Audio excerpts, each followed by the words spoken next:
Okay, first, everybody received their minutes from January 21st meeting. Everybody read them? Looking for a motion to accept. I'll move. A second? I'll second. Any discussion? All in favor? Aye. Any opposed? Okay, then I would like to accept the minutes, looking for a motion to accept the minutes from February 3rd meeting. So, Second? second. All in favor? What about, any discussion? No? All in favor? Aye. Any opposed? Okay, okay. Before I start the public comment, I would just like to read something that we're going to be following through from now on, and it's rules of procedure. The public shall be allowed to speak only during the public comment periods of the meeting or at such times as a majority of the board shall allow. Speakers must be recognized by the presiding officer. Speakers must rise when addressing the board. Speakers must give their name, city, town, village of residence, and organization if speaking as a representative of an organization. Persons may speak on any subject and not confined to items on the agenda. Speakers must limit their remarks to 5 minutes on a given topic. Speakers may not yield any remaining time they may have to another speaker. No member of the public shall engage in any demonstration, cheering, booing, clapping, or otherwise disrupt the formality of the town board meeting. A speaker may be recognized to speak a second time by the chair only after everyone who wishes to speak a first time has spoken. The public may also submit statements in writing, but not anonymously. Board members may interrupt a speaker during their remarks, but only for the purpose of clarification or information. All remarks shall be addressed to the board as a body and not to any member thereof.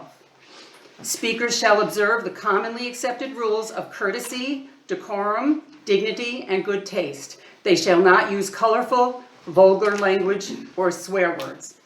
So I'm going to start reading this for a couple of meetings till we all get into the routine. So now we'll open up to public comment. Anybody for public comment? Nobody?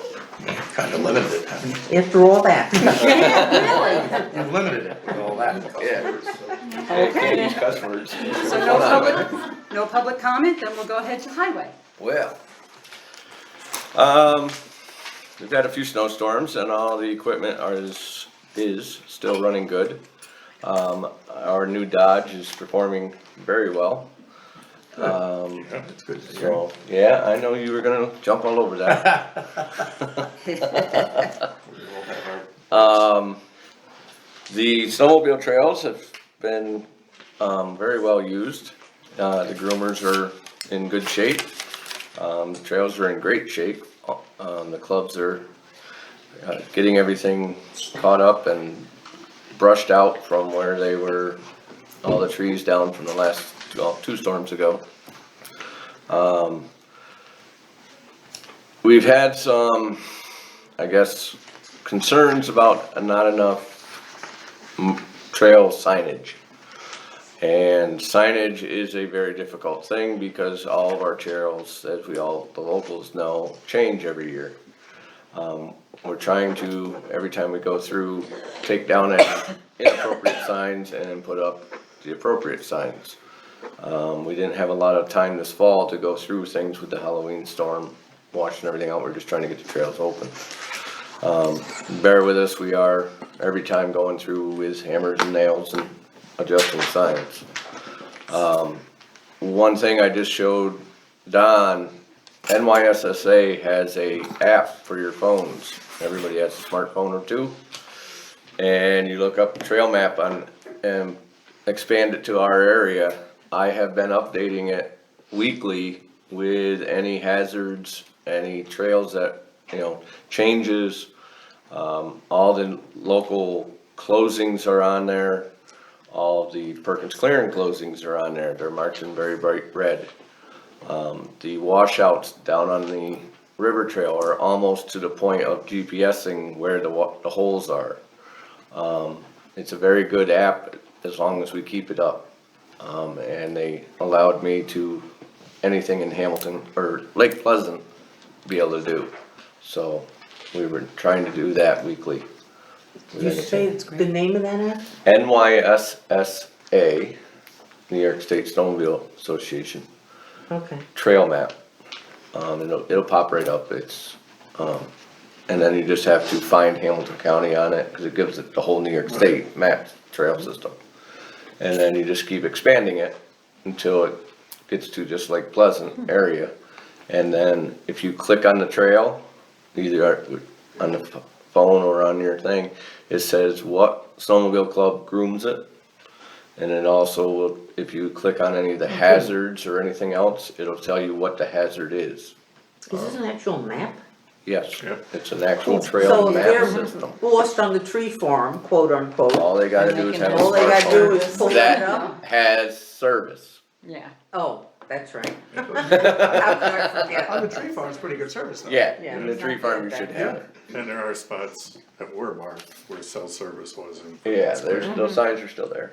Just a suggestion, that would probably be a good idea to be putting on our website and our Facebook page. I think that would It's be helpful. Pretty much all the snowmobilers are supposed to know about this, I mean. I'm a snowmobiler and I didn't know. Well, you didn't register your sled this year. I did too. Oh, you did? I did too. Okay. Just haven't used it. Okay. So they took the mapping system from the state and then refined it.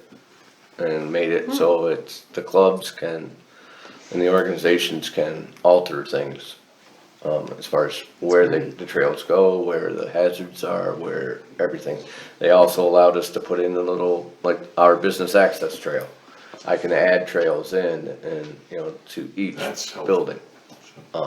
It's a good idea maybe to let the snowmobile clubs know too, so they can put it on their websites. Yeah. That would probably be helpful too. Yep. Okay, the health center, Neil, you inquired about the doors functioning. We adjusted them as much as we could to get them timed correctly. It's difficult, because of, the folks who use the The button. punch button for those doors to open naturally have some impairment, either a walker, or a cane, or maybe even Wheelchair, a wheelchair, whatever. like I was holding on that day.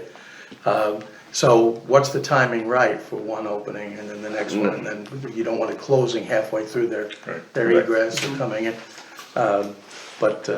Yeah, there's a Yeah, calibration, right? yeah, and the first thing was to replace the battery so that we were up to snuff on that. And then once you do that, you have to recalibrate everything. See, I've never had the second door work. The Really? interior door, really. Yeah.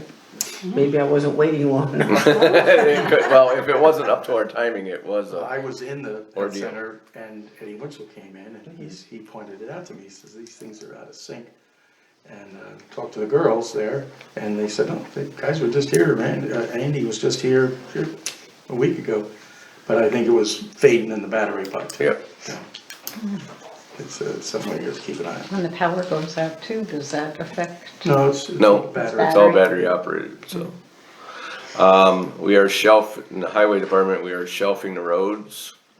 Please bear with us, we have a loader going around behind the shelving truck, cleaning up driveways, trying to stay ahead of them. The snowbanks on the hills and such are getting high enough that we need to be shelving, so, which is a good sign. The flagpole light, we had a concern that it was not lit. We reset the ground fault on it today and it is still not lit tonight, so there's more issues. Who's that? And we will be continuing Oh, here. continuing to work on that. Hopefully it's not water into too much stuff, probably is though. Job applications, last Friday was our deadline that we had placed. We received three resumes, one application, 3 resumes. The highway committee met today, and we decided to continue to advertise, the three applicants were not what we consider viable, to our situations.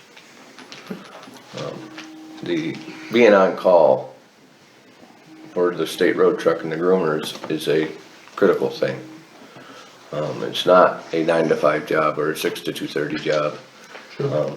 As Malcolm can very well tell you, I call it when people are stuck in the woods grooming, as Don would know, it's really not, it's a time thing, so. Any of those three coming out of municipal work? No, well, one was, yes, I mean, if they spend any time in municipal work, particularly in the North Country, they shouldn't be surprised by right. your This request. particular one that was not a surprise, it was other issues that Okay. were. So, I don't know what we wanna do is, the Facebook, anything that's free, or do you want to keep advertising in the Hamilton County News? What do you wanna, Well, as you Go. say, obviously Facebook. What sort of coverage, I know you and Debbie know this, I don't remember, what sort of coverage will we have, say, in Utica? We did, we didn't do Utica, we did Post-Star. I've spent my So that's budget. Glens Falls, Yeah, yeah. I'm done, I have no more money in my budget to advertise. Yeah. We did, Post-Star, we did, Leader Herald, we did, done? Amsterdam newspaper, we did Leader, local paper, and, there's one more we did. But, and we did it in the help wanted ads, cause the legals they're not worth anything, so, yeah, we did it in the classified So and, if you have no more money for advertising, then we're looking to do what we can on the internet. yeah, because we still have so many more situations that we have to advertise for other Yeah, you're gonna positions in the overspend future. as we So I go. mean, I think we spent almost $600 advertising this position and nothing came from it, Right, and we knew going in, yep, with the state and county and other towns in our area, all looking for this Yep. skill set. So we So thought, Randy, the current ad doesn't say anything about having to be on call at all.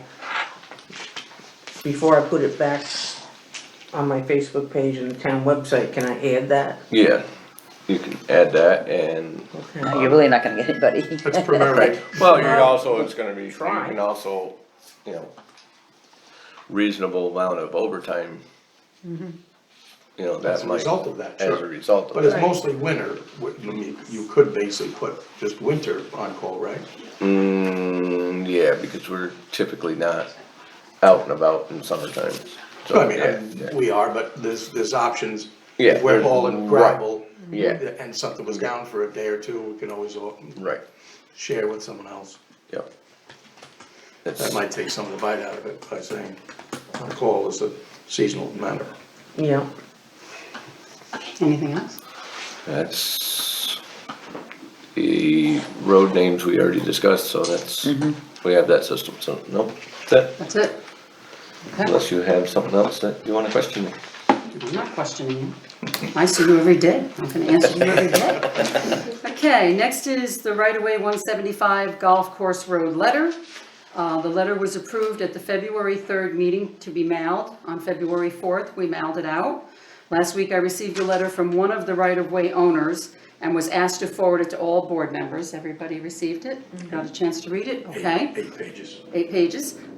At this time, there'll be no further discussion. We've already kind of finished that. So the next thing is the Verizon cell towers. Bill Casil, our attorney, he's been working with Verizon today, and there's one little glitch in there that they could not come to an agreement, so we will not be passing that resolution to approve it tonight. So that will have to be tabled until March 2nd meeting. Can I ask what the glitch was? Yeah, right-of-ways with poles, and Randy and I talked about it, and it really didn't involve us, and the attorney felt that it didn't need to be in the contract and took it out. And now, of course, Verizon feels that it needs to be in there, so it's between them and the attorney kind of going back and forth to work it out. Did they give a reason why there's no poll?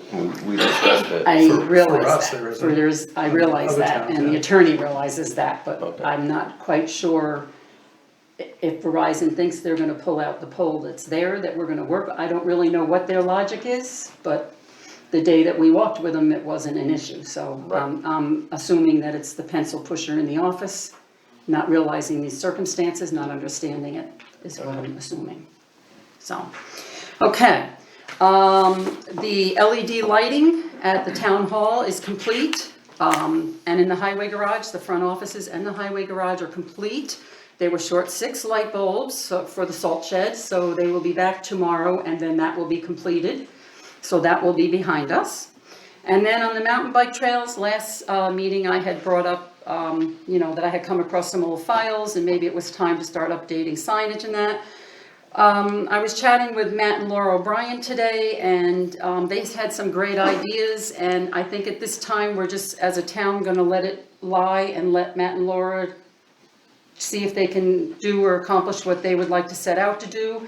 And, if the village helps, or if they want our help, whatever, then we'll jump on board and see what we can do. But at this time, there's really nothing to discuss on Truly, that. most of what was the bones of that trail system in the town were roadways that Right. don't require a lot from us other than cooperation Right.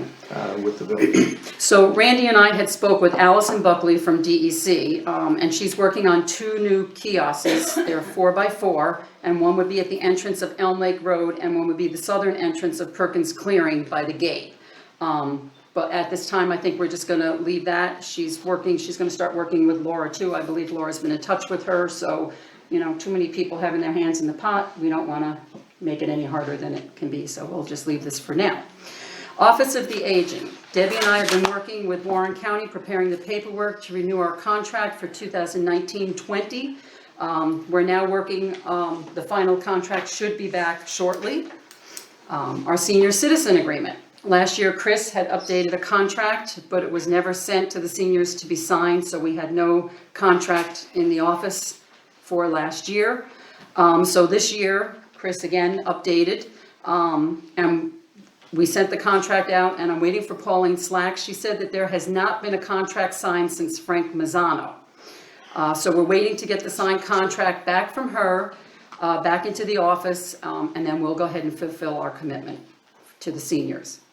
And then we're on to Nathan Latour. Neil, would you like to mention that? Yeah, it's really just the cursory steps. There's been a little bit of a glitch that's come up. Chris pointed it out to me, and I've been in contact twice with Brian Molt. We're scheduling a meeting more at his convenience because he'll be traveling. We do need to access in your office the most current contract with NLH for the primary care. It deals with, of course, when I was here last, we had an HMO style healthcare, and now we have the high deductible. It's run a little differently, and there's confusion, it seems, on where the co-pays are attributed. Okay. Right, so, I don't think that when we drill down on this, that it will be something that we can't fix. Okay. What we don't want, Brian said that he's had trainings with the staff, our covered souls, telling them, you can always get your scripts and so on at Walgreens or at Rite Aid or whatever, but I said, that's not a solution. No. We don't want our staff going, a hell's acre to get these things, particularly if it's, some emerging medical thing. And there's no reason, once we bring this back to Litour, there's no reason why they would want that. One of the models, the business model of a community hospital like Litour is to have these primary care things because they are generators of ancillary business, and certainly the pharmacy is one of those. They're paying a courier to come every day here, whether they bring just my scripts or 20. half the people in town. So, we're gonna drill down on this. I'm going to be at Litour a lot more. As of the other day, they asked me to serve on the search committee for a new CEO. So, I'll Nice. definitely have time. Yeah, it's not nice, trust me. Trust me. I was ducking and shucking and figuring they wouldn't call me in. Larry retiring? Yes. Oh, wow. We have until, say, October, but it's an enormous job. I can't even. And it's quadrupled because he's done such a Yeah. fantastic job. I was on that board before Larry. Larry's there 19 years. And you remember with Tom Dowd, and we were struggling and looking to link up like all small hospitals were. But because we're in the most unique, there's not another hospital in the whole state that's a community hospital with a plus balance sheet, doing what we're doing and keep adding things. They just added dialysis, they just added, I mean, it's remarkable. And it's mostly attributable, excuse me, to Larry's leadership. So how do you fix that new show, you know, but with that more to follow. But here, I think that's something we can work out. I'll let you know when Brian gets back to me if we can find time. Okay. The next thing is the 2020 census. On county level, we were discussing to have the county put together a letter to send out with all the important items in there, why we need to fill out the census, why we need to get everybody involved. And after a long discussion, we decided that it would be best if each individual town did a letter for their own town so they could suit it for their own community. So I just wanted to bring to the board how the board feels about us doing a letter and getting it in the mail to all our residents in Lake Pleasant. Any discussions? Anybody want to add to it? I can tell you, I'm jumping the shark here because I'm on the agenda later, but having just a few hours ago got back from my training session, which who knows how long I'll have all this knowledge, but right now it's fresh. In one of the 8 classroom sessions that I attended was the most energetic cheerleader, smart young lady who ran the Nassau and Suffolk, or was running the Nassau and Suffolk get out the count. This is get out the vote. This is the get out the count crowd. And they're doing so for their own things. There's a lot of politics in these things, and in this case, she's from a Democratic slant. They're trying to count every person they can in hopes that their count will go up. But every state in the union is doing exactly the same thing. But most of her points were spot on. We lost, if you recall, we lost 2 congressional seats here 10 years ago because of reapportionment as a result of the count. And there's a real fear that it'll be at least 1 this time. So if you care about anything to do with federal money, doesn't matter what your politics is, everything for a 10-year period is completely hinged on this count. So the more we do to get our county, and in fact, as you say, our town. Yeah, I Very mean, important. it's our Very roads, extra money, federal money for our roads, it's for our schools, for the lunches, for the grant program, all kinds of programs for our kids in the school. It really covers a lot. So it's something that we really need to really get on this and follow through The with young this. lady who was here the last time, Yeah, she whipping was. up. I'm hoping that they'll have good success at $20 an hour, right? I mean, that's. Yeah, that's- They had that's- they actually They had had a a training training class here yesterday here. yesterday, Yes. and it was Now mobbed. it's the same old problem. Right, we're stuck on workers, but of course, the workers and the knock on the door census people are the last bastion. They are really hoping that when we all receive these things in early to mid-March, we will turn them around and get them back in. Right. If you don't, I mean, she was harping on the fact that if you don't like people coming to your door, and few of us do, then either electronically or by mail, they give you all sorts of options, send it in. The one thing that disturbed me a little bit was that we have lost, again, we're small, but we have more or less lost the ability to count our university, our college kids. So you got a daughter or son in college. I thought that was an option, and I raised that question, and the colleges have taken that mantle on, probably do a good job of it, but they're counting them there in Oneonta and Plattsburgh and so on, as opposed to. Same thing with prisons. Well, the prisons, that's a fixed place. I sort of understood that, but, that can hurt them. Maybe you got a community that sent a lot of kids off to university. They're still your kid, you're paying their bills most of the time. But Wow. Sign them up That's to kind of vote there, discouraging. too. And they sign up Yes, to they vote do. there, right. Best they can, they don't have to. And we have to let No, folks but I know know, they if verify you're a that, resident in too. the town of Lake Pleasant or in the county of Hamilton, try to do those things, that way. Get out the count. Okay, so, board, everybody in agreement that it's a great idea to go ahead and put together a letter and we'll shoot it out and everybody can look at it and I'll make a add? motion that we do that. Yeah. You will? I'll second Okay, it. and you'll second it, Nance, okay? Neil, did they say anything about, do these have to be filled out completely? Because I know people don't want to return them because they do ask personal things, like about income or things of that nature. Right, if you leave them blank, you're still counted, and the people in your house Right, are still right. counted. Naturally, census, and again, these are both politically and in many cases personally sensitive. You know that they took out the citizenship thing that was litigated. There's still a great worry of folks who are either, maybe undocumented or laying low, that they're gonna be somehow.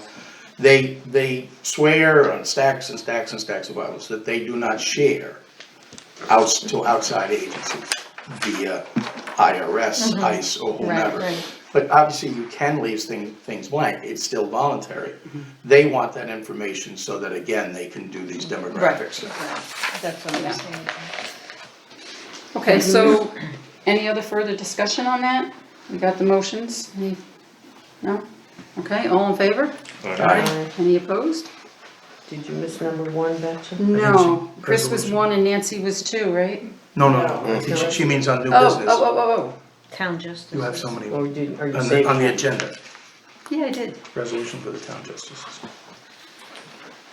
Yes, I did. I apologize for that. Okay, so everybody has a copy then of the Town Justice Report for 2019? Yeah. All board members? And everybody's had a chance to go through them? Not Yeah, a really, little bit.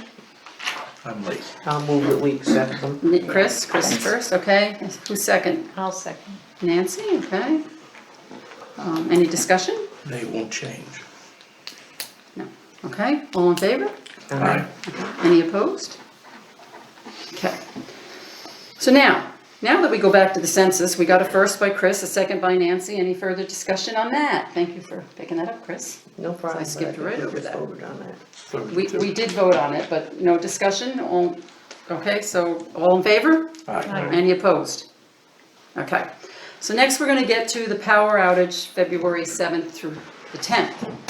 On Friday afternoon, I had gotten a phone call from Social Services, Roberta Bly. We had a resident in our town that was on oxygen, had no power, and we needed to get a generator over there. She was quite concerned. So I called the sheriff's department to see if they had any idea when the power would be coming back on. And of course, they had called, but National Grid couldn't give them an answer either. So I explained to them that we had concerns for some of the seniors in our community and one individual, and they said that the Lake Pleasant Fire Department has a generator, that they would contact them and get the generator over there as soon as possible. So I called Roberta back and she was very nice and sat with these people till the fire department got there and got it all connected. About an hour later, I got a phone call again from Roberta because the people had a generator, but they had no heat. We needed electric heaters. So I called Don Purdy, but they do not have heaters to supply for that through our emergency management county level. So Roberta got an electric heater and her husband went over and connected it for these people. They're great people, I'll tell you. They go above and beyond. So that was Friday night. So then Saturday morning, bright and early, Nancy called me. She said, power's still out. What are we gonna do? And I said, well, I'm on my way to the office. So I went to the office and I pulled out, I had found a list of emergency contacts. And I emailed the board to let everybody know I was in the office, what I was doing. I contacted Don Purdy, talked to Don, talked to the fire department, John Seitz and Bill Wharton were phenomenal. Bill, every 4 hours through the night for 2 days, was going and filling that generator for that one individual, so they had their oxygen working. So thank you to the fire department. But then we went on to starting to call people on a call list, And thank you to Chris, because she called and mentioned the emergency management plan that we had there. So I opened it up to the vulnerable population registry. There was like 7 people on it. 1 lives in Florida in the winter, 1 moved in with Barbara Tracy, and 3 of the other 2 that were left I had called. But anyway, it was a help. So we called. Total all day long and evening we called was like 28 people. And then as I was calling, and mainly tried to concentrate on people that live alone, you know, female, male, sickly, people that are ill. So people that didn't answer the phone, I went and started knocking on doors. One lady I got to, she had on a winter hat, she had on winter gloves, she had on a winter coat. And I was yelling through the door because she doesn't know me, so she's afraid to let me in. Once I said I was from town hall and I gave my name, she let me in. And all she wanted was a cup of coffee. So she had this little cook camp stove, so I pulled it down for her and hooked it up so she could have her coffee. And she promised she wouldn't leave, she wouldn't come with me. I wanted her to come back to town hall with me, and then if we were to open up the library, bring her here. So she promised me that if the power wasn't on by 5 o'clock, she would go ahead and I could come back and get her and take her here, or whatever we were setting up for emergency. After I left her, I then went to Joy's house. Joy has a generator, just to see if everything was okay at Joy's. And when I'm at Joy's talking to her, and the power comes on. So that lady then had power, so, because I was a little worried she was gonna try to heat her house with that, and we don't need that either. So I was thrilled because we had power all the way down to Route 8 again, all the way around the backside of the lake, not knowing that Matt Seitz Road did not have power, which Pearson Lane, they did not have power. So I went back to the office and Don Purdy stopped and we talked a little more, and he kept going around talking to all the National Grid, and they kept saying, oh, 2 more hours, you know, 1 more hour, well, 3 more hours here, and they really didn't know. They were doing the best they could do. And we had no idea that it was so widespread. We weren't the only county. Ours was minimal compared to Essex and Warren and some of the other counties, to Saratoga County. They had it really rough. So then it was about, late afternoon, finally, the power came on. So I called Don and he said, yes, he had it at his house. I called Nance, she said, yes, she had it at her house. It was like, perfect. So I got on Facebook and said, you know, all power's restored and we've got through it and blah, blah, blah. And then I find out that Page Street still didn't have power and the fire department was still going, filling the generator. So to make a long story short, a couple of really good things did come out of this. First of all, we did get in contact with all our seniors. I did up a spreadsheet. It's got like 30 names on it. And what we did is we have the name, the address, the phone number, if they have a generator, if it's automatic or portable, and what type heat they have. So we have a calling list in the office. All the board members have a copy of the list. If anybody else wants a copy of the list, just to look through it and see if you can think of someone we've left out. But we would like to get this 100%. J.R. Eldridge, Kathy, is going to bring me a list of everyone that has automatic generators, so that we'll have a list in town hall of everybody, so we know everybody in Lake Pleasant where they stand.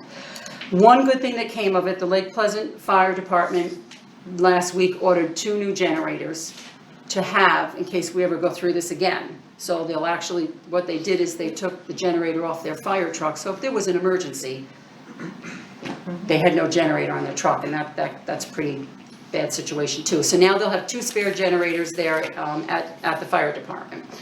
One thing that Don Purdy and I realized, and we really need to stress this and get this out to the public, most people do not have regular phones in their house anymore. And if they do, all they have is portables.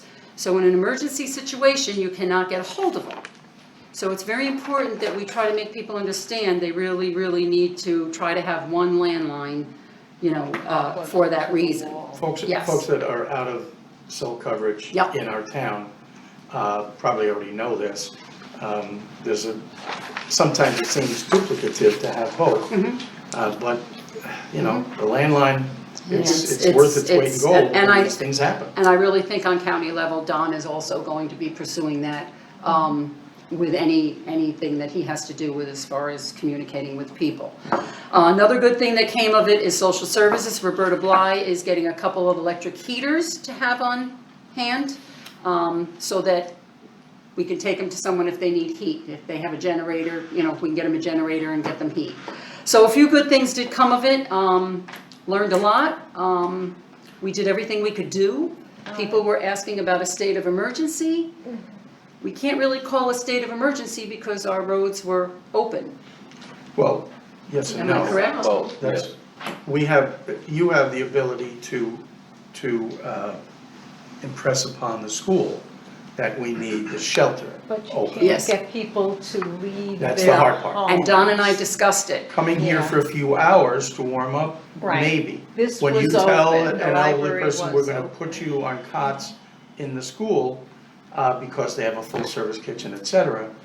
And you're always reluctant to do it because you always believe whatever the last thing they told you for when the power would be coming on. Right. Well, we But I mean, some of these tried. folks are on 3 Well, days, yeah, I know, I and- understand. And you know, it's like Don said, they're not gonna leave their house, and that's what people were saying to me. They It is wouldn't tough. leave their house because they were afraid their pipes would freeze. Mm-hmm. So they wanted to stay in their homes, and, you know, when you're They talking wanna about leave the their elderly, you know, that's all they have.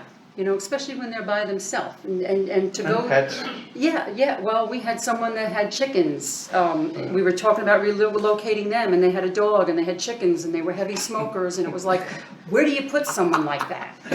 You know, I mean, it was like, okay, we could put the dog in That's our checking a kennel lot at of town boxes right hall. there. Right. What do you do with chickens, you know, and then you, again, you're dealing with someone that's a heavy smoker, so usually you you put them can't. at the highway superintendent's house. Cut it out. So anyway, so that's where we went with that. I just wanna say one thing about that, we've had our problems with, National Grid in the past, where it's taken so long to get it on. But lately, the past few power outages, they've had pre-positioned people around. And I talked to one guy, he was from Buffalo, but in my travels around too, there was a few trucks, well, actually convoy trucks from Ontario, Canada, that were working on the lines. So they've really improved their responses. The staging was Yes. done well, I mean, Yes, it we had places out, you mentioned Page Street. I happen to be lucky enough, I don't really know why, it's never happened before, that we had such a spot. What will we have, Chris, on our road, 4 hours maybe? I mean, it was really short. Not long. No, it And was I pretty didn't know short. everybody else was out. And we didn't know you had. We're trying to get in touch with y'all, know. but the point is Saturday, I had a problem with heat, so I had to go out of town to get something to fix, something for emergency heat for me. And passed just a phalanx of trucks, and eventually I ran into Northville and stopped and talked to a few guys, and every one of these trucks, maybe 24 trucks with full crews, were from elsewhere. And that was within 12 hours when the power went out. Right. So really good staging. So, okay, next I just want to FYI, congratulations to the village. They announced last week that they're purchasing a fire tower. They got their grant, and the fire tower is from the early 1900 era, 1916 as a matter of fact. And they're looking to do fundraisers this year. The grant, they actually have till 2022 to complete the project. So what they're hoping to do is by spring, summer, have some fundraisers going to raise the extra money that they need to complete everything. If they don't raise it by the end of this summer, they still have next year to do it. But they're kind of in hopes that next year they can start and complete everything, so by the end of next year it can be done. So kudos to them, they've done a great job. So that was just kind of an FYI. This guy's good at this, and I hope that it's gonna work soon. Wrote it down here somewhere.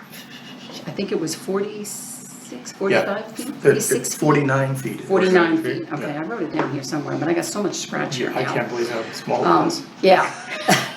My writing? It's remarkable. It's made that That's a lot to honest. say, stop. Were you gonna Okay. mention something about the Facebook page? Just skipped over that. Nancy, would you like to report on the Facebook page? Yeah, I did, because Well, went- I resurrected the old Facebook page that I worked on when I was sitting in town hall every day. And it's just Town of Lake Pleasant, and all it's going to have on it, basically, I'm not gonna advertise things going on necessarily, just to have if there's a state of emergency, or if something, the power is out. We did put on there about the power being out and the library was open and town hall was open, on it.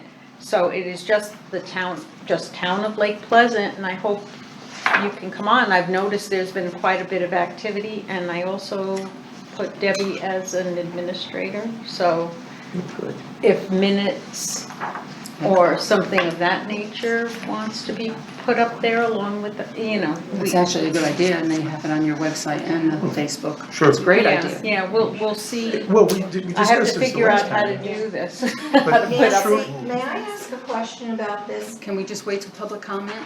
Okay. Thank you. Okay, were you done? I was just gonna add that she brought up last time, even when you have, maybe it was Chris, when you have a web page, I think you get more eyeballs on it when it's on your Facebook page. Right, I did put about that job application on it, and I got a lot of views, but one application, which I passed on One to of the Randy. three. Right. Okay. Okay, that's good. Okay, next, Neil, is a report from the Association of Towns meeting the last few Yeah, I days. still have a mess of things. I got that a couple of hours ago. This is an annual training session that is statewide and extremely well attended. It's always in New York, different hotel this time. You get to see a lot of folks who are really small towns that have a lot in common with you. And so the networking and meeting those folks is always good. It's been a while since I've been to this. But the breakout sessions, I mentioned before, census, one of the hottest ones, of course, was both broadband and cell service. All the small towns across the entire state seem to be in on this segment. A lot coming down the pike, and one of the things that sort of assuaged my worries about, we're in the middle of talking about these small cell things to sort of move the message out little by little by little. You start worrying that we're all in this, and then it's all gonna be for naught when satellite, it becomes the next thing, where, you know, satellite radios. Well, from all the much smarter people there than I, it's a long way off. It's one of these things where you'll have one person tell you that telemedicine is right around the block, like they did in the school 25 years ago. And I tried to tell them, look, that's probably not gonna happen. And we cited this primary care. It's not that the science doesn't, isn't intriguing, it's just, cells are going to be necessary for an awful lot of things. We're doing the right thing on that front, by, as best we can, cooperating. And obviously, part of that is not being too obstinate about fees and whatnot for these carriers, irrespective of whether they're rich or not. You can't force them to go out. That's the problem. As many of the electeds on these panels said, state senators, oh, if we have a problem with National Grid, we just call them in and say, you have to do this. Or if you have a problem with a cable company that's already got licensing issues there. The problem here is these are international, multinational companies, and there are no utility assignments to that. So you talk to the FCC for some of these things, but forcing coverage doesn't seem to be the issue. That's something that can work. The Catskills and the Adirondacks had huge blank spaces, and we have to cooperate any way we can to create, a better cellular network. Most of us use the leverage that it's a safety issue, and that's all true. But it's not going to move them off the dime unless we figure out how to make it seamless and workable for those carriers, whether it be Verizon, AT&T, or whomever. I've already mentioned the census, big deal. Other more dry things, a lot of accounting things to get back to, budgeting, establishing accounting reserves and so on, that I will dump a whole lot of this reading on you after I've done it all. But it was, as usual, it was very much worthwhile, the trip. It's 3 nights, but it's worth it. Good. More to follow. Okay. Cool. Our next meeting will be March 2nd, and I'm looking for, everyone got to review the bills? Okay, I'm looking for a motion. So move. Second. Okay. Any discussion? All in favor? Aye. Okay, any opposed? Okay. Okay, next is public comment. Okay, Joy Eliezer, Nancy, when the, Just address the whole board, please. Not any individual, well, just this address is the a board. question for Nancy's Facebook page. Okay, Mike, so just, The issue that I have with these things being on Facebook and on anything electronic is that when the power goes down, you only have 2 hours to get your information, because that's how long the battery is at the substation and at the tower. So there has to be another way to get this information to people. I'm taken care of. I know that, but a lot of people aren't. So Facebook is fine, but you gotta have something else, that's all I was gonna say. I The don't- emergency plan has a long list of Yep. actions to take to communicate to the public in an emergency. Right, we're just adding one more. Okay, fine. Yeah, I mean, you can do it you can ask the ham radio folks to do it, except if you don't have a radio in your home. There's a lot of gaps in these things. And I give credit to, particularly to these two for having basically knocked on doors, because that's eventually what it comes down to. This updated list, I mean, I had one years ago, that folks come on it and off it, and I wanted to leave this one out there in case anyone wants to. yeah, I have some spares here in Okay. case anybody wants. Because, it's easy to miss folks. There's a few I've already marked that aren't here for winter, or at least this winter. But the best part is the automatic generators, the ones that are marked automatic like yourself.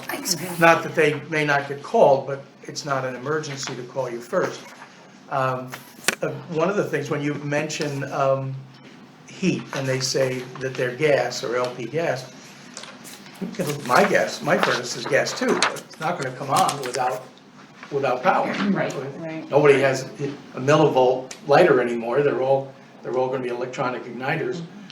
So really, some of the safest things for folks not having the frozen pipes is the ones that have a wood stove. Right, And have well, enough wood and in yeah, town. there's some on here that have Yeah. wood stove and some have Yeah, oil but the heat, wood but stove could be generators, upstairs like automatic, ours, and the portable. pipes are down. Doesn't help, yeah.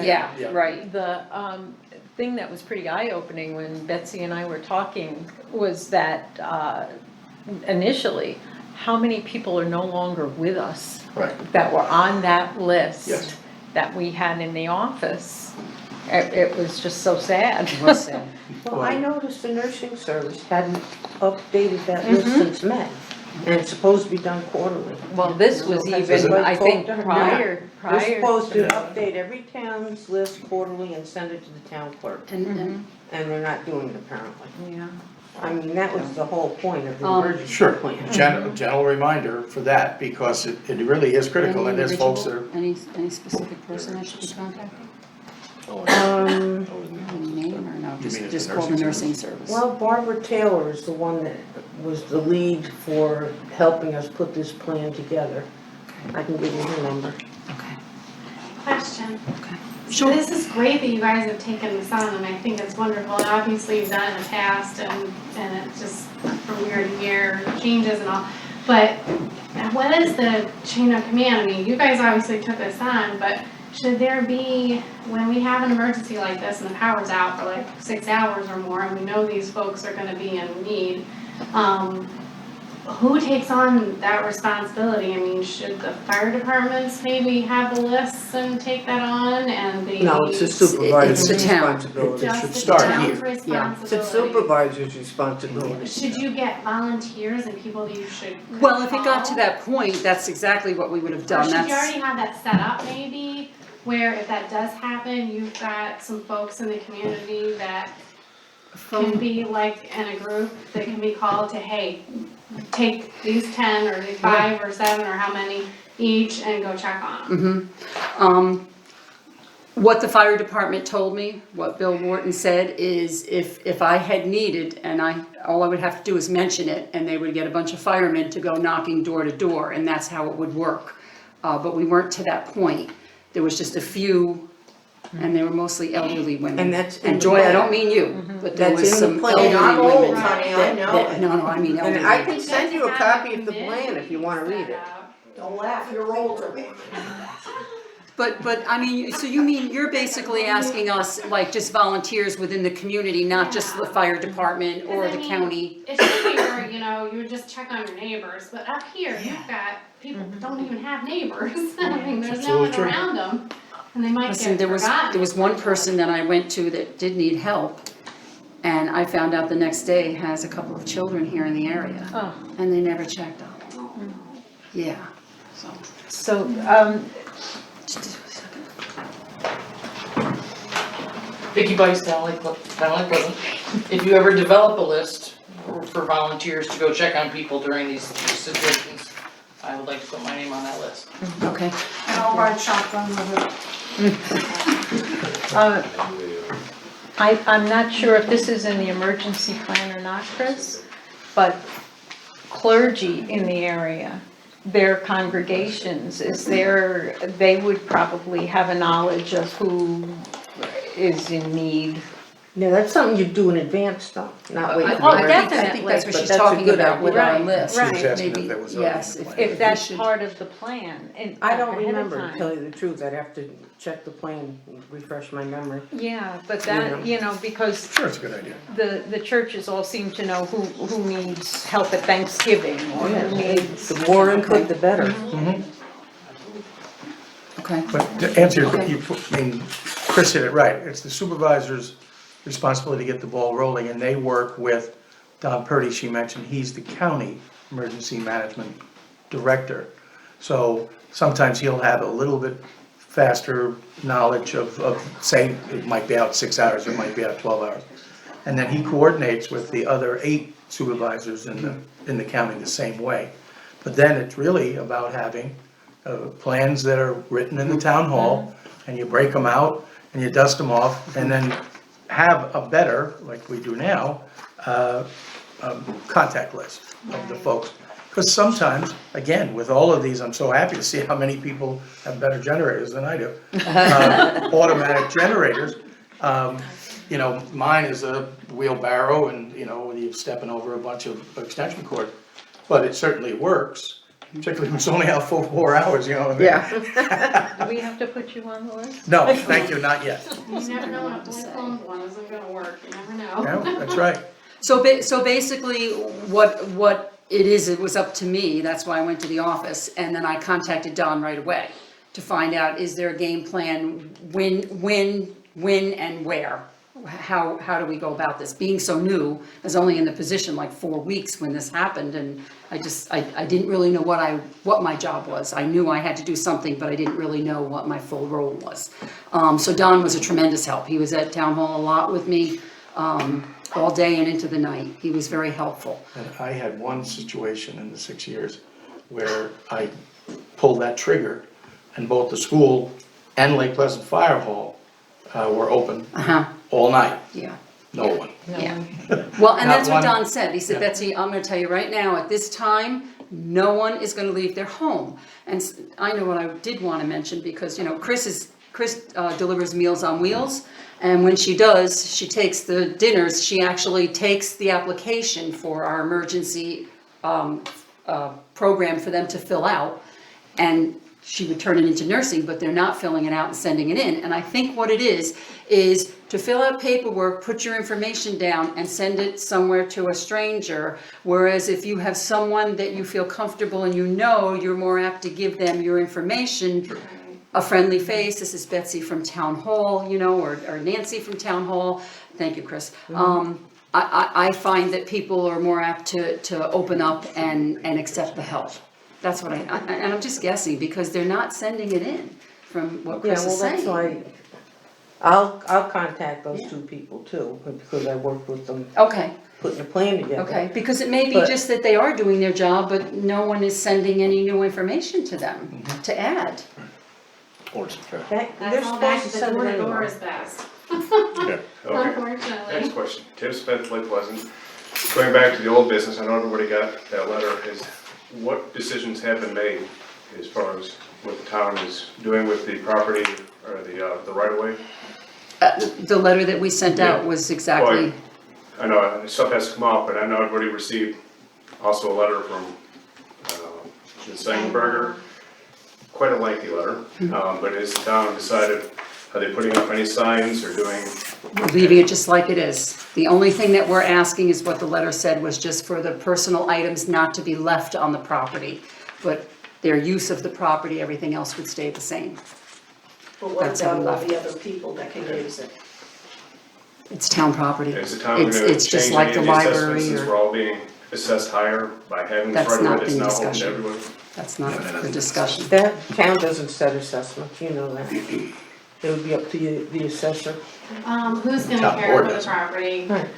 Who's gonna what? Who's going to care for the property, mow it? It's definitely gonna need to be mowed.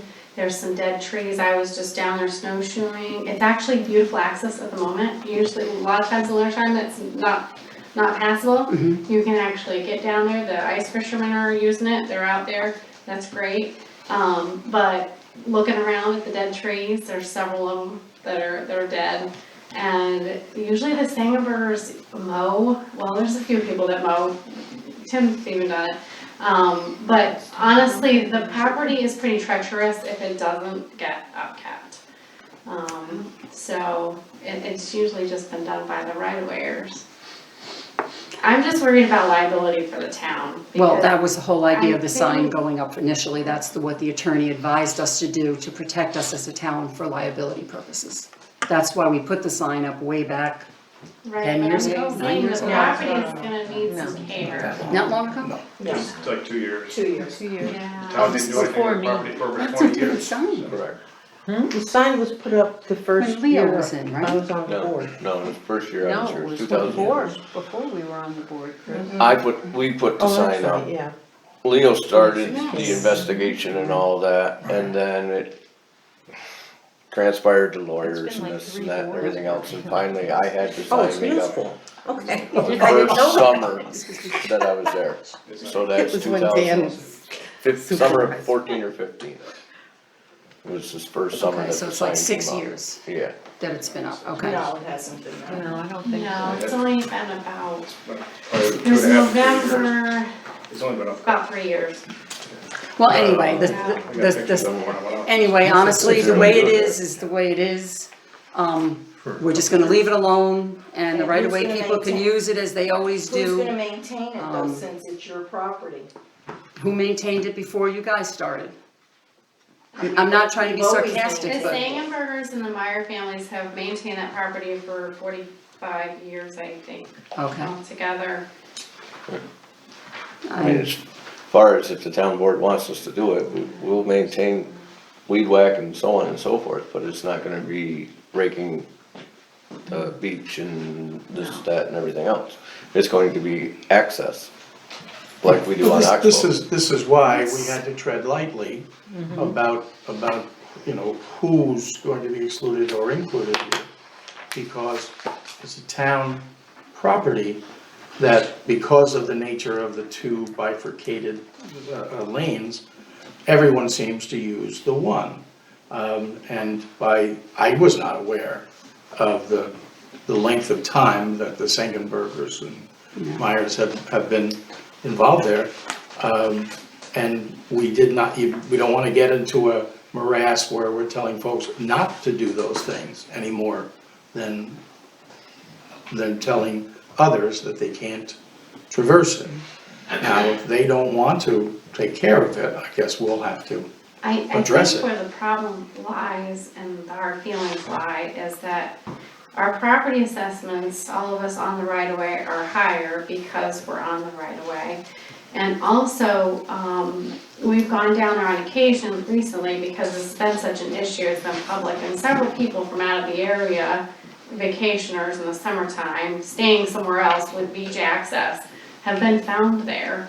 I actually ran into a family that was down there last summer that, you know, they were staying elsewhere with a nice beach access, but I found them there at the right of way, and there were about 5 of them, and the beach is so tiny, you don't have room for anybody else. So, and I think that's tough on the families, because the folks on the right of way, if they wanna use it and somebody else is down there, they can't use it. So, and some of these folks just come up for a couple of weekends out of the summer, and they wanna be able to use it. So, especially if they're there maintaining it, so. I think that's why we were all hopeful that maybe a sign would go up, this is right-of-way property, you know, there are folks that have rights of way to this property, even though it's owned by the town. I agree, I think it should be either no trespassing sign or a use by right of way only, a holders only sign. But Randy, I just asked Randy if it would be possible for you to, for the town to go down and check out the trees, and if there's dead trees, that we can take care of that in springtime. Yeah, it's a 'cause tough that's spot, dangerous. especially after the flood. I mean, those flood waters were all the way up to the cul-de-sac. There was only the center of that cul-de-sac and the road down there that was above water. So a lot of stuff that was already root rotting is even worse down there, I think, and I think this spring it's gonna be bad in there. Like, last year there was a tree hanging over that. Which we The really highway need guys to. will, check it out. Okay, anybody else for public comment? Yes, we have a couple things. Rebecca Smith. First of all, I do believe that senior citizens will come out for a meal if they're without power for more than 2 days. Yes, they're gonna go back to their home, they're gonna check on their pipes, they wanna sleep at home. But that might be an avenue worth pursuing if you've got access to the school. Or whatever, they come out, they see their friends, they have their meal, and they can go home. And I know the fire department, when they've offered water, in situations like that, they can't keep enough water. So there are ways that we can be helpful to people in those emergencies.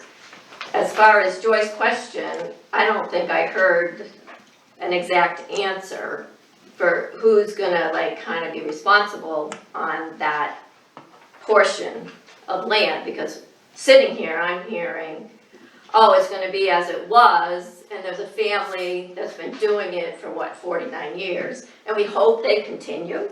I mean, what piece of property do we just hope somebody's gonna take care of in our town?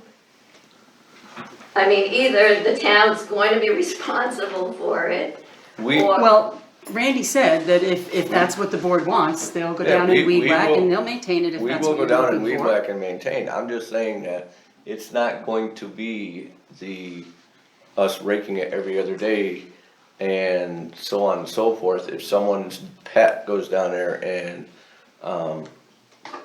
relieves itself. defecates, thank you. I had to go back to your no curse words there.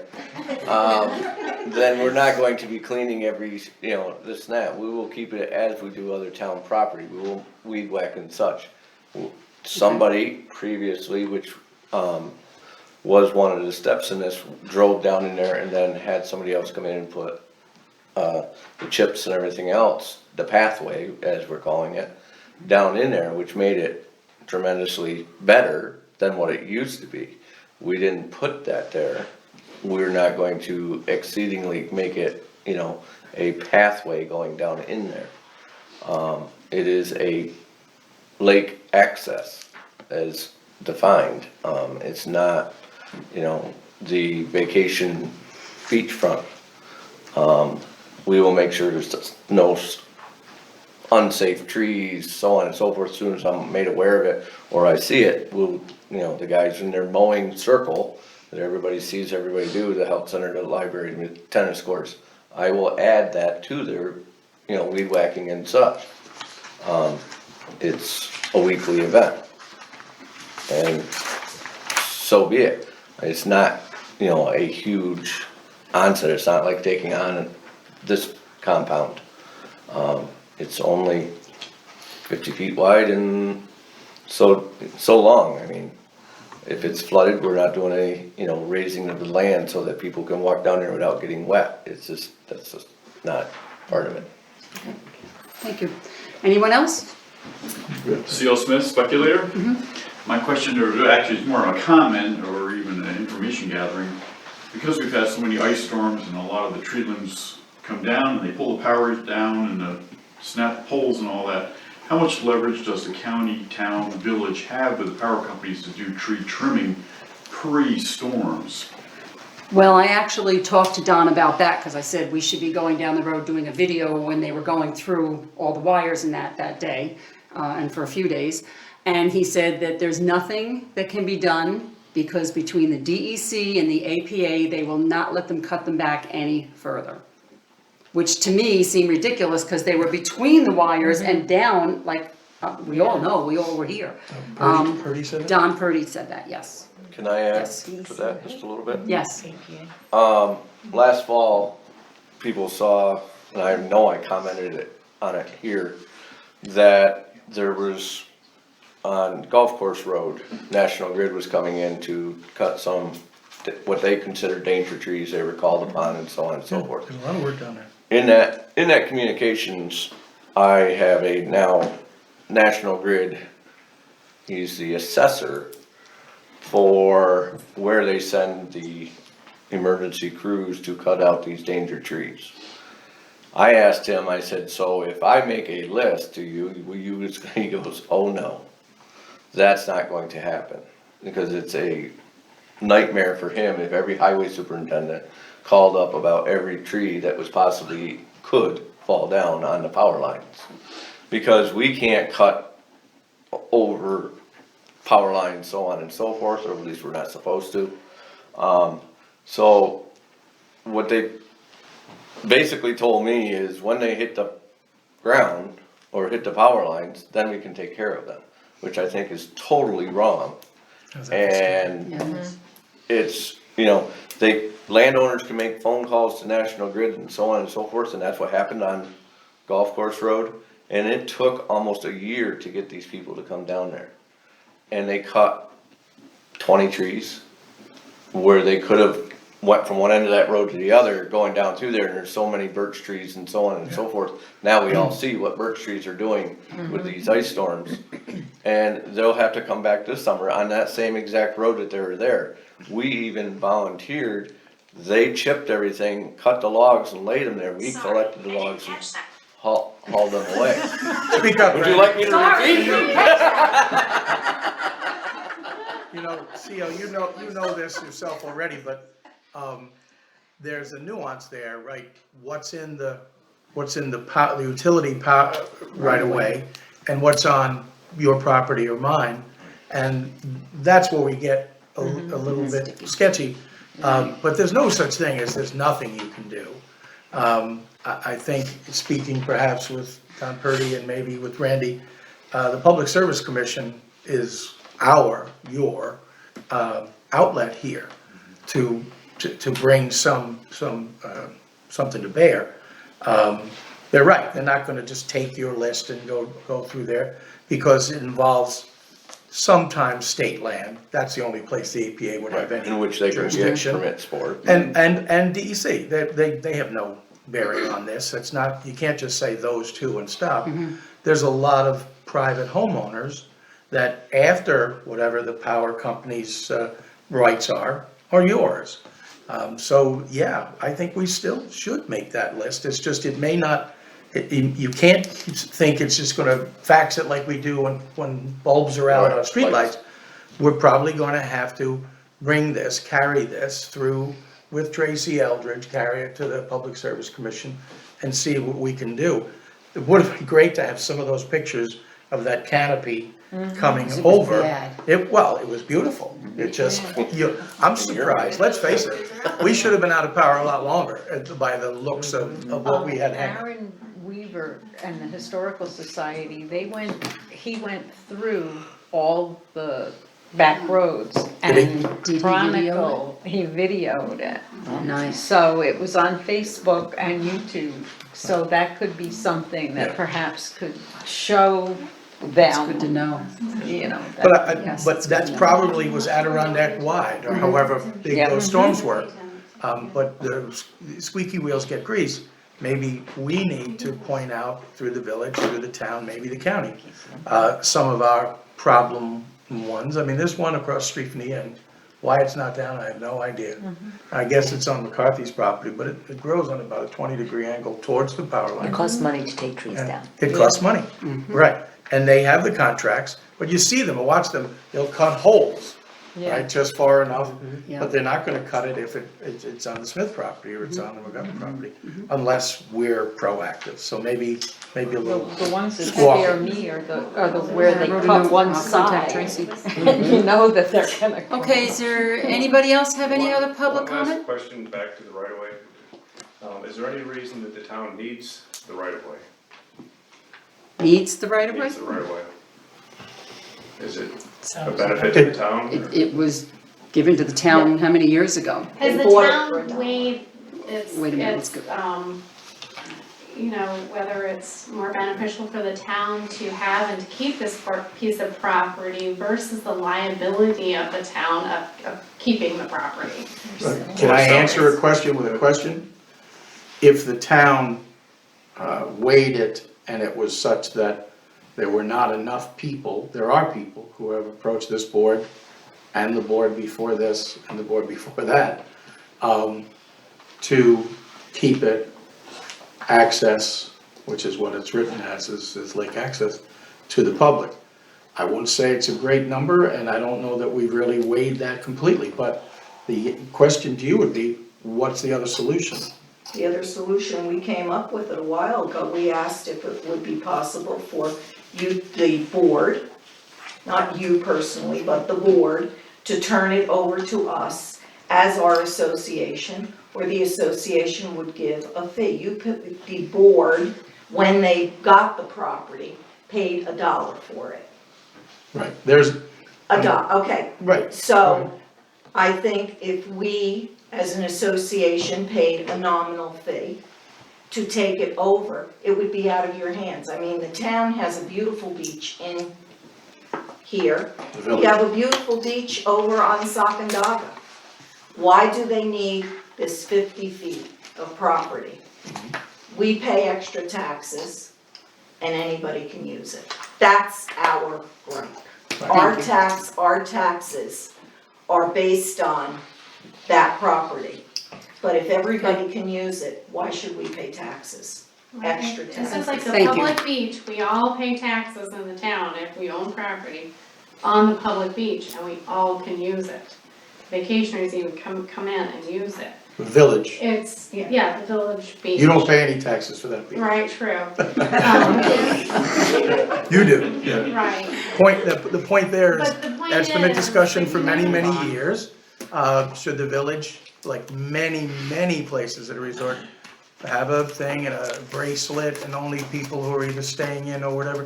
And the village board, 50 of them, have agreed that they want to keep that completely open to any visitor, regardless of whether they're in our town or they come from, Wisconsin. That's a choice, and it's well known.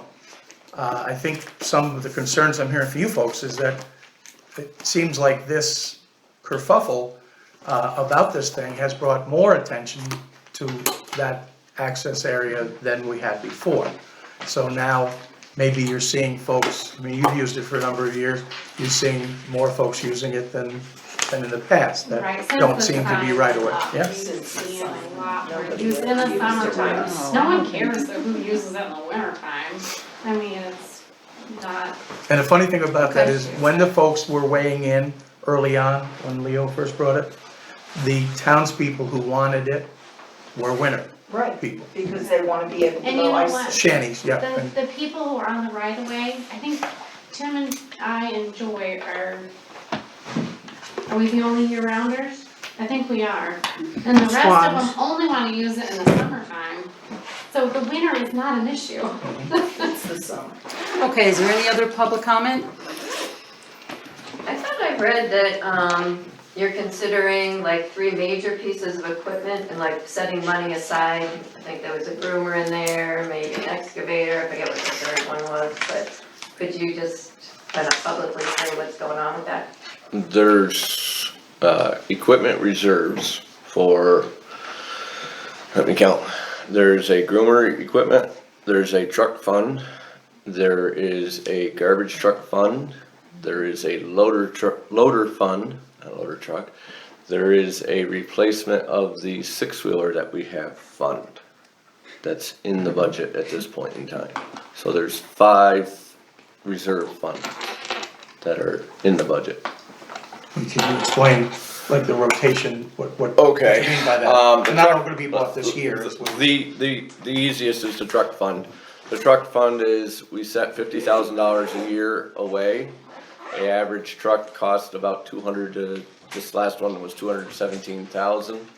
So every 5 years, we'll have enough money saved up for replacement of a truck. We have 3 trucks.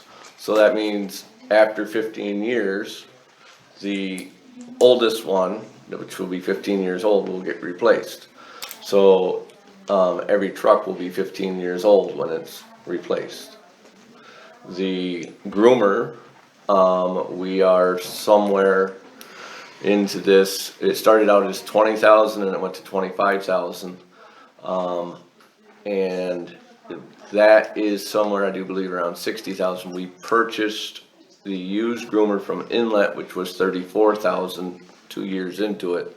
So that kinda, not that it set us back, but we purchased that one, so we are still a few years out on purchasing a new groomer, being that if we were to purchase a brand new one, it is $160,000. Odds are we won't get to that point. We have 2 older groomers now, they're 1997s. They are limited use on short trails, so they, the time frame is lengthened by that. The garbage truck, I believe we are setting 15,000 a year for that, which was just something that we started 2019's budget. That is a $160,000 purchase that's going to be coming soon, I would say, within the next couple of years. It is a 2006 garbage truck.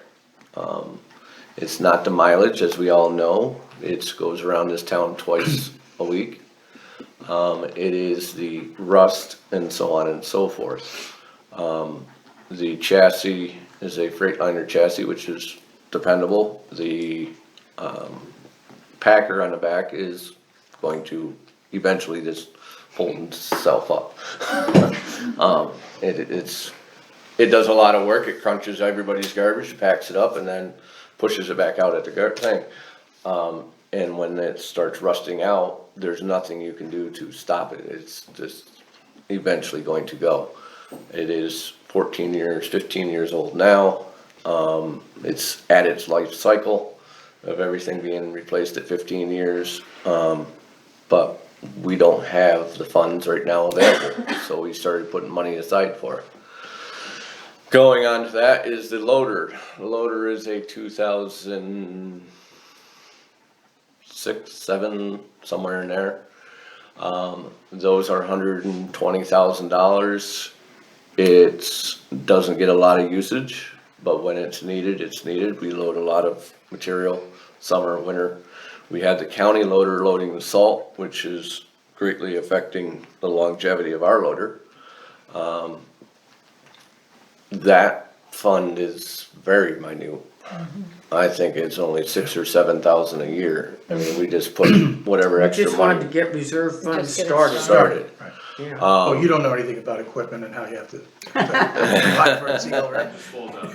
It just falls out of the sky, so the loader's, eventually going to have to get replaced, and I made it aware to this board that we need to start saving money, because I hate to pay interest on money, on top of money, on top of money. Bands are fine and dandy, but they are paperwork nightmares. And they're still 3.5% to 5%, so it's still money, taxpayer money that's going out that we don't need to if we can look down the road. Budget. And budget correctly. The 6-wheeler is a 2004. It was given to us on a grant for the bicycle trails, back then. We've been using it keeping it up. The village is starting to use it a bunch on cross-country ski trails in the summertime now. Morehouse uses it for their snowmobile trails. It's well used. But it's a 2004 six-wheeler. It's eventually, parts and pieces are parts and pieces. We can replace those. They haven't not made parts yet for it. But I wanted to start putting money aside to be able to replace that. A new one of that is $20,000 now, with tracks, 16,000 without tracks. But the advantage to me would be to put tracks on it, so now we can use it in the wintertime to go, and we can get rid of the snowmobile that we have, for the mechanics to go chase the groomers. So I believe that is all of our reserve funds, money set aside for it. We have a small one for tennis courts. Did we start that one? Yeah, it's like, almost nothing in it, but the point Okay, that is- was just this year then, Yeah, Right. that started this, for the, because I got that, Parks and Rec. yeah, I got that huge quote on yeah, it's repairing our ridiculously expensive. tennis courts, and it was astronomical. Like 50,000 or something. Yeah, It was over Crazy like that. that. it was like Over 100. 35,000 per court, Court. and there's 4 courts, so it was huge numbers. But eventually it's, something's gonna have to be done with that one down there. We even discussed closing it, I do believe at one Yes, we point. did. Did you get more information than you wanted? Okay, so anybody else? Okay, Any sorry. Any other No, he's public good. comment? If not, I'll entertain for a motion to adjourn. So moved. First, second, Erroneous motion. Is that Don? Thank you. Give it to Aye. Don. Second by Nancy. Yeah, yes, second by Nancy. I was just gonna continue the, tradition. Let's get